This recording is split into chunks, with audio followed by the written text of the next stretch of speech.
Shalom. Shalom. Puji Tuhan, kita diberi kesempatan beribadah dan mempelajari firman Allah. Dan percayalah, orang yang merenungkan firman Tuhan siang dan malam, maka ia seperti pohon yang ditanam di tepi aliran air. Kalau pohon ditanam di tepi aliran air, dia berpotensi untuk bertumbuh dan berbuah. Mari kita buka firman Allah yang terambil dari Injil Matius pasal 14. Nats pembahasan kita dari ayat 22 sampai dengan 33. Lembaga Alkitab Indonesia memberi judul Yesus berjalan di atas air. Demikian firman Tuhan. Sesudah itu Yesus segera memerintahkan murid-muridnya naik ke perahu dan mendahulunya ke seberang. Sementara itu ia menyuruh orang banyak pulang. Dan setelah orang banyak itu disuruhnya pulang, Yesus naik ke atas bukit untuk berdoa seorang diri. Ketika hari sudah malam, ia sendirian di situ.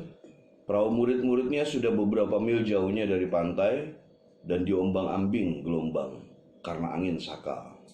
Kira-kira jam 3 malam datanglah Yesus kepada mereka berjalan di atas air. Ketika murid-muridnya melihat dia berjalan di atas air, mereka terkejut dan berseru, "Itu hantu!" Lalu berteriak-teriak karena takut. Tapi segera Yesus berkata kepada mereka, "Tenanglah, aku ini, jangan takut." Lalu Petrus berseru dan menjawab dia, "Tuhan, apabila engkau itu, suruhlah aku datang kepadamu berjalan di atas air." Kata Yesus, "Datanglah." Maka Petrus turun dari perahu dan berjalan di atas air mendapatkan Yesus. Tetapi ketika dirasanya tiupan angin, takutlah ia dan mulai tenggelam dan berteriak, "Tuhan, tolong aku." Segera Yesus mengulurkan tangannya, memegang dia dan berkata, "Hai orang yang kurang percaya, mengapa engkau bimbang?" Ayat 32 sampai dengan 33 kita baca bersama-sama. Lalu mereka naik ke perahu dan angin pun redalah, dan orang-orang yang ada di perahu menyembah dia, katanya, "Sungguhnya engkau anak Allah." Amin. Ini kisah yang fenomenal, kisah yang sangat diketahui oleh banyak orang Kristen. Kadang-kadang kalau Papi ingat kisah ini, jadi teringat dengan lelucon. Konon katanya kawan Papi waktu ke Holy Land, lalu kemudian dia pergi ke Danau Galilea. Dia perhatikan danau itu, lalu kemudian dia teringat Yesus dulu berjalan di atas air. Lalu kemudian dia coba untuk menyelusuri Danau Galilea itu. Dia sewa perahu. Lalu kemudian waktu dia mengutarakan niatnya untuk menyewa perahu, si tukang perahu bilang, "Kalau kau menyewa, harganya disebutkan $20. Wah, kawan Papi itu langsung bilang, "Wah, mahal sekali." Si penjual perahu atau si punya perahu itu bilang, "Nggak mahal sih, itu harga biasa. Dan kalau kau bilang mahal, aneh juga, karena di danau ini dulu Tuhan Yesus berjalan di atas air." Lalu kawan Papi itu bilang, "Kamu tahu kenapa Yesus berjalan di atas air?" "Kenapa?" "Karena harga sewa perahunya terlalu mahal." Jadi Yesus berjalan di atas air. Nah, hari ini kita melihat nats yang kita pelajari. Pastilah ini adalah kisah nyata, di mana Yesus mengadakan mukjizat. Sebelumnya dia ngasih makan 5.000 orang laki-laki, lebih dari 5.000 orang. Yang laki-laki aja dihitung dengan 5 roti dan 2 ekor ikan. Lalu kemudian setelah itu Yesus mengadakan mukjizat lagi dengan berjalan di atas air. Makanya dalam ayat 22 dikatakan sesudah itu maksudnya apa? Sesudah Yesus membuat mukjizat dengan ngasih makan orang 5.000 orang dengan 5 roti dan 2 ikan. Sesudah itu Yesus memerintahkan murid-muridnya naik ke perahu dan mendahulunya ke seberang. Jadi murid-muridnya disuruh untuk pergi. Heran juga ya, biasanya Yesus kalau naik perahu bersama-sama dengan murid. Tapi hari ini kenapa murid-muridnya disuruh pergi sementara Yesus tidak? Kenapa Yesus tinggal? Lihat lanjutannya. Ya, sementara ia menyuruh orang banyak pulang. Orang-orang yang dikasih makan 5.000 orang disuruh pulang. Kenapa? Ada 2 alasan. Kalau kita lihat dalam ayat 23, dan setelah orang banyak itu disuruhnya pulang, Yesus naik ke atas bukit dan berdoa seorang diri. Jadi Yesus mau seorang diri.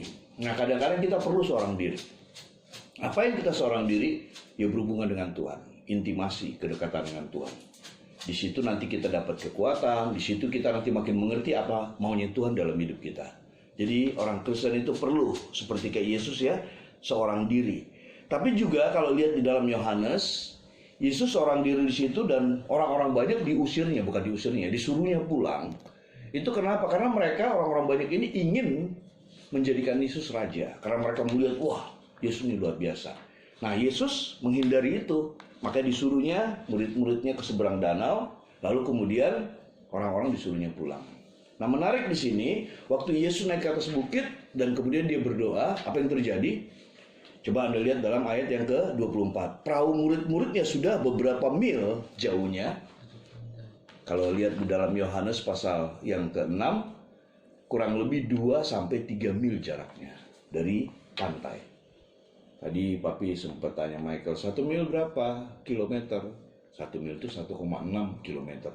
Jadi kalau 2 mil saja, 1,6 kali 2 berarti 3 kilometer. 3 kilo. 3 kilo itu dari sini kemana? Kauripan. Ke Kauripan ya, 3 kilometer. Jadi Yesus melihat murid-muridnya sudah menjalankan perahu, lalu kemudian kurang lebih 3 kilometer ada angin sakal. Angin sakal itu angin yang melawan arah. Jadi kalau perahunya ke sini, anginnya datang dari sini. Ya, melawan arah. Jadi kesulitan murid-muridnya untuk mendayung. Dan tidak hanya itu, mereka juga mengalami ketakutan. Nah, menariknya di sini, kalau kita ingat Yesus berjalan di atas air, ada 3 hal yang perlu kita ketahui. Apa saja? Yang pertama, murid-murid disuruh bertolak ke seberang danau, itu adalah atas perintah Tuhan Yesus. Bukan maunya murid-murid, atas perintah Tuhan Yesus. Kalau Tuhan perintahkan, berarti kita dituntut untuk taat kepada sang pemberi perintah. Betul? Ini yang pertama. Dan yang kedua, waktu ada perintah, pasti yang memberi perintah sudah tahu kalau yang diperintahkannya mampu melakukannya. Betul? Nah, jadi 2 hal di sini yang perlu kita ketahui. Pertama, kita harus tahu siapa yang memberi perintah. Kalau kita tahu yang memberi perintah ini Tuhan, nggak ada alasan bagi kita untuk tidak mentaatinya. Sebagai anak, sementara dia adalah Bapa kita, maka kita harus mentaati apa yang Tuhan perintahkan. Dan yang kedua, waktu ada perintah, maka si pemberi perintah pasti tahu yang diperintahkannya itu mampu melakukannya. Murid-murid disuruh ke danau, menyeberangi danau, itu bukan maunya, tapi maunya Tuhan Yesus. Dan mereka taat. Tapi waktu mereka taat, bukan berarti tidak ada masalah. Waktu mereka taat menjalankan perintah Tuhan, bukan berarti nggak ada problem. Problemnya di sini ada angin sakal, sehingga gelombang laut menderu-deru. Dalam keadaan seperti itu, apakah Tuhan meninggalkan murid-muridnya? Tidak. Dan dikatakan dalam nas yang kita baca tadi, Tuhan Yesus mendahului. Artinya tahu mendahului. Jadi sehebat, sekuat apapun murid-murid mendayung perahu, lebih cepat Yesus. Dia mendahului. Itu artinya waktu kita punya masalah, jangan pernah lupa, Tuhan tidak pernah terlambat. Dia ada bersama-sama dengan kita. Ini yang pertama. Jadi waktu kita mau bisa berjalan di atas air, nah ini menarik nih. Maka yang pertama, hadirkan Tuhan. Jangan kamu berjalan seorang diri. Hadirkan Tuhan. Kalau hadir Tuhan, maka kau punya potensi untuk mampu berjalan di atas air. Ini yang pertama. Yang kedua, bagaimana supaya kita bisa berjalan di atas air? Kalau yang pertama, undang Tuhan. Karena kalau Tuhan ada bersama dengan kita, yang tidak mungkin menjadi ya, yang tidak ada bisa menjadi ada. Tuhan yang melakukannya. Maka dari itu harus kita undang Tuhan supaya kita bisa berjalan di atas air. Amin. Yang kedua, bagaimana supaya kita bisa berjalan di atas air? Maka kau harus keluar dari perahu. Coba lihat dalam ayat yang ke-25. Haleluya. Kira-kira jam 3 malam datanglah Yesus kepada mereka berjalan di atas air. Ketika murid-muridnya melihat dia berjalan di atas air. Nah, ini ada beberapa penafsir bilang pada dasarnya Yesus bukan berjalan di atas air. Karena di Yohanes pasal 21 dikatakan bahwa kata Yunani Di situ diterjemahkan pantai. Jadi mereka bilang Yesus berjalan di pantai. Dan memang kalau dipikir-pikir agak masuk akal. Misalnya kamu naik ke perahu, perahunya kira-kira adalah menjorok di tengah laut gitu ya. Dan kok kalau melihat orang di pinggir pantai seperti kayak berjalan di atas air. Jadi penafsir liberal bilang bahwa pada dasar Yesus bukan berjalan di atas air. Mana mungkin? Berat jenis manusia kan lebih berat daripada air. Mana mungkin bisa berjalan di atas air? Nah, kadang-kadang ada orang Kristen yang menjadi Kristen logis. Ada hal-hal dalam Alkitab yang gak bisa kita mengerti dengan akal budi kita. Disitulah maka kita dituntut untuk percaya. Di bagian lain Rasul Paulus bilang we walk by faith, not by sight. Jadi kalau diterjemahkan dalam terjemahan umumnya, kami hidup bukan dari apa yang kami lihat, tapi dari apa yang kami percayai. Kalau ngomong tentang mempercayai apa dong? Hati kan? Betul? Maka dari itu orang Kristen itu harus mampu menjaga hatinya. Supaya apa? Supaya hal-hal yang tidak masuk di akalnya, dia bisa kalahkan. Karena pada dasarnya iman itu adalah dasar dari segala sesuatu yang tidak kita lihat. Bukti dari segala sesuatu yang kita harapkan. Nah ini iman orang Kristen. Dia tidak mampu melihat ke depan, tapi dia yakin bahwa yang di depan yang tidak dapat dilihatnya itu kelak nanti akan dia dapatkan. Itu adalah iman. Nah menariknya di sini murid-murid Tuhan Yesus dalam keadaan takut, lalu kemudian Yesus datang menghampiri mereka, berjalan di atas air, lalu kemudian apa dikatakan dalam ayat 26, murid-murid terkejut. Karena terkejut, lalu spontan mereka berkata itu hantu. Ya memang memungkinkan ya. Apalagi orang Yahudi itu punya konsep kalau di lautan itu banyak kejahatan. Nanti baca di kitab Wahyu pasal 13 ada binatang, ini 666 munculnya dari mana? Laut. Jadi dalam pandangan orang Yahudi, laut itu tempat atau sumber kejahatan. Jadi sangat beralasan ketika mereka melihat ada semacam kayak penampakan begitu, mereka bilang itu hantu. Jadi nggak ada masalah di sini. Dan menariknya Yesus nggak marah. Yesus nggak murka. Yesus tidak memberikan azab kepada murid-murid yang mengatakan itu hantu. Bahkan dikatakan mereka berteriak-teriak karena takut. Tapi menarik di sini, coba lihat dalam ayat yang ke-27, tetapi segera Yesus berkata kepada mereka, ini dia nih. Dalam keadaan takut, mereka berteriak-teriak. Yesus bilang, tenanglah. Kalimatnya sejuk, kalimatnya damai, tenanglah. Aku ini, jangan takut. Haleluya. Menarik ya. Di tengah badai, di tengah kesulitan, ingat perkataan Tuhan.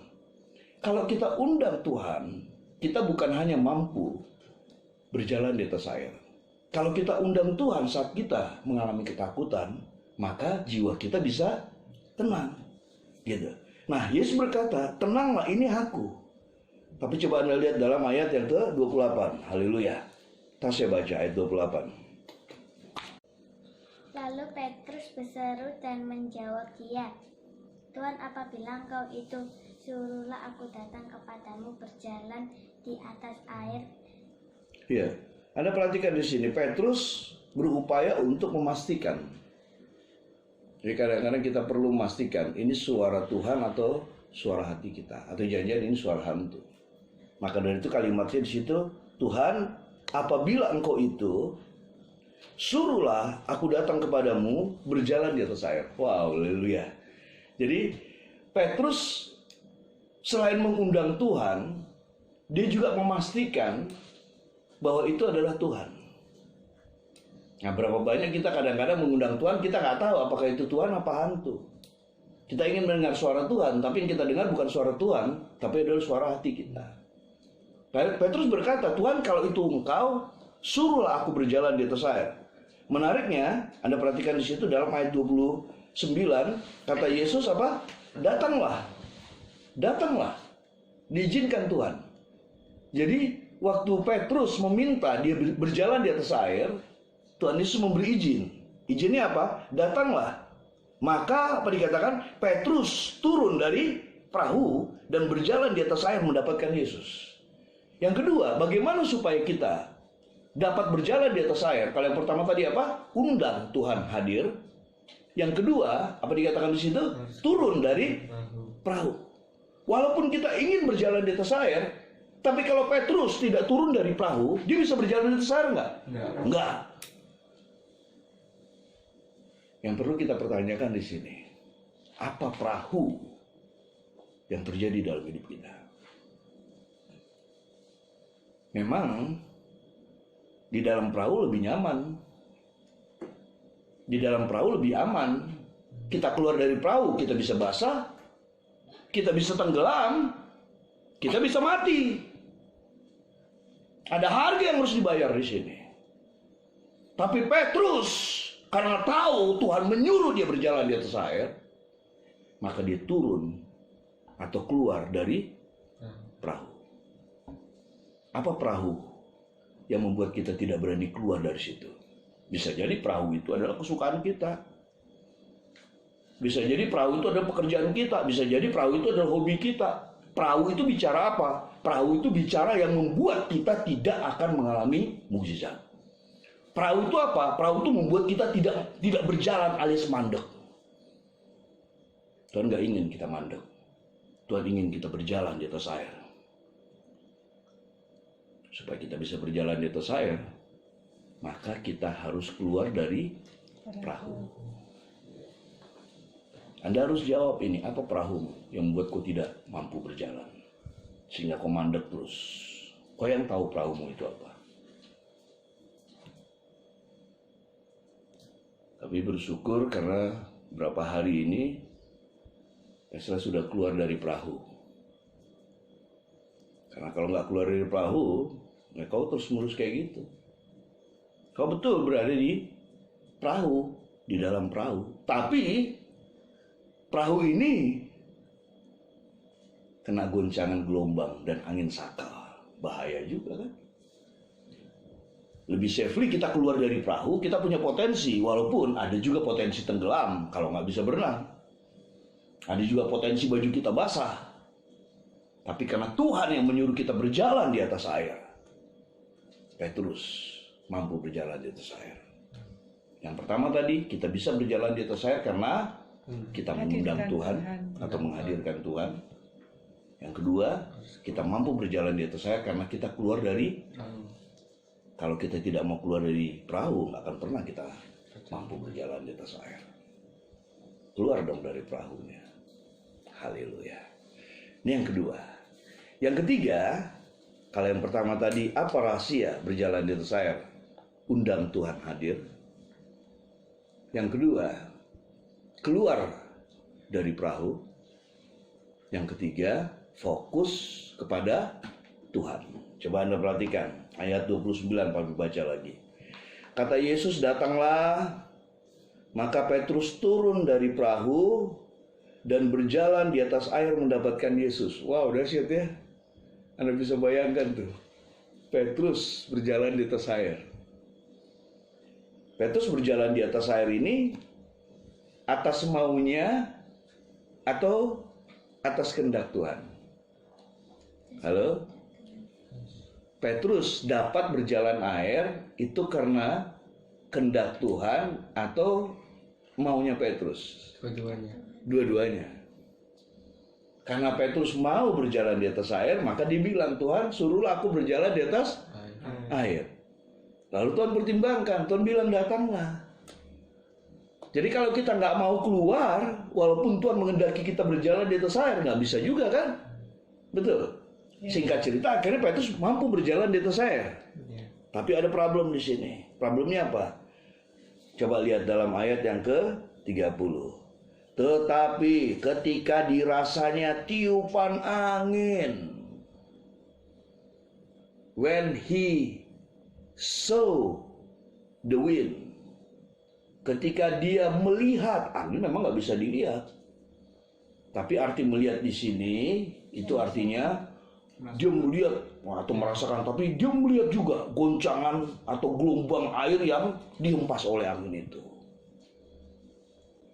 Tapi kembali lagi ya, nggak ada orang yang bisa melihat, tapi bisa merasakan angin. Cuman kita bisa mengetahui dan mengatakan saya melihat angin karena angin itu menimbulkan dampak. Di sini air itu kena angin, gelombangnya naik. Perahu mereka karena kena angin, bergoncang-goncang. Nah, waktu mata Petrus melihat angin itu, bukan melihat Tuhan yang menyuruh dia berjalan, maka akibatnya apa? Tenggelam. Sayang, Petrus hanya berjalan sebentar saja di atas air. Beda dengan Yesus. Kalau dari pantai tadi berapa? 3 kilo berjalan di atas air. Kan 2-3 mil ya. Kalau 1 mil 1,6 kilometer, 2 mil aja 3 kiloan lebih, 3,2 kilo. Berjalan di atas air Tuhan Yesus. Tentu berjalan di atas air ini bukan akal-akalan seperti kayak Chris Angels, pesulap yang di Amerika itu berjalan di atas air, katanya ada semacam wadah gitu yang tidak kelihatan, tapi rupanya itu wadah, dia bisa berjalan sehingga tidak jatuh. Ini betul-betul Yesus berjalan di atas air. Ini kisah nyata, ini true story. Tapi bukan hanya Yesus, Petrus juga pernah ngalamin. Jadi kalau hanya Yesus saja kita bilang iya, itu kan nggak bisa dilakukan oleh manusia. Itu kan hanya Tuhan. Enggak, Petrus juga bisa berjalan di atas air kok. Yesus menyembuhkan orang mati. Siapa yang disembuhkannya? Lazarus. Ya itu kan Tuhan Yesus, hanya Tuhan yang lakukan. Enggak. Petrus juga menyembuhkan orang sakit dan juga mendoakan orang mati. Paulus juga demikian. Gitu. Artinya apa yang dilakukan oleh Yesus, kita pun punya potensi untuk melakukan hal yang sama. Bahkan dikatakan akan melakukan lebih besar lagi. Amin. Coba kita lihat dulu Yohanes 14 ayat 12. Haleluya. Michael dulu baca. Aku berkata kepadamu, sesungguhnya barang siapa percaya kepadaku, ia akan melakukan juga pekerjaan-pekerjaan yang aku lakukan, bahkan pekerjaan-pekerjaan yang lebih besar daripada itu. Sebab itu aku pergi meminta kepada Bapa. Ya, jadi ada jaminan di sini ya, bahwa apa yang dilakukan oleh Yesus itu juga akan kita lakukan. Bahkan dikatakan melakukannya lebih besar daripada apa yang Yesus buat. Hebat ya. Kalau orang-orang dunia kan bilang gini, guru itu tidak mungkin bisa dikalahkan oleh muridnya. Ya makanya di dunia persilatan, jurusnya si guru nggak dikasih semuanya kepada muridnya. Ada satu jurus yang dipegang oleh si guru. Supaya apa? Muridnya nggak bisa mengalahkan dia. Itu dunia persilatan. Tapi dunia pertuhanan, Yesus itu melakukan apa yang dia lakukan di hadapan murid-muridnya. Dan dia mengatakan, apa yang kulakukan dan kau sudah lihat, kau nanti akan melakukan juga. Bahkan kau melakukan lebih besar lagi. Haleluya. Tapi supaya itu terjadi, maka mata kita harus fokus kepada Tuhan. Ketakutan itu bisa saja. Kita bisa merasakan angin. Tapi waktu angin kita rasakan, mata kita jangan beralih ke angin itu. Tapi mata kita harus tertuju kepada Tuhan. Waktu mata kita tertuju kepada Tuhan, angin itu menghantam kita, maka kita punya potensi untuk apa? Bertahan. Jadi kemampuan kita untuk melihat Tuhan, itu yang menjadi jaminan kita untuk tegar. Waktu Petrus waktu itu mampu melihat Tuhan terus-menerus, mungkin dia tidak akan tenggelam. Tapi inilah paling tidak mau mengatakan kepada kita bahwa tidak ada manusia yang sempurna. Semua orang bisa jatuh.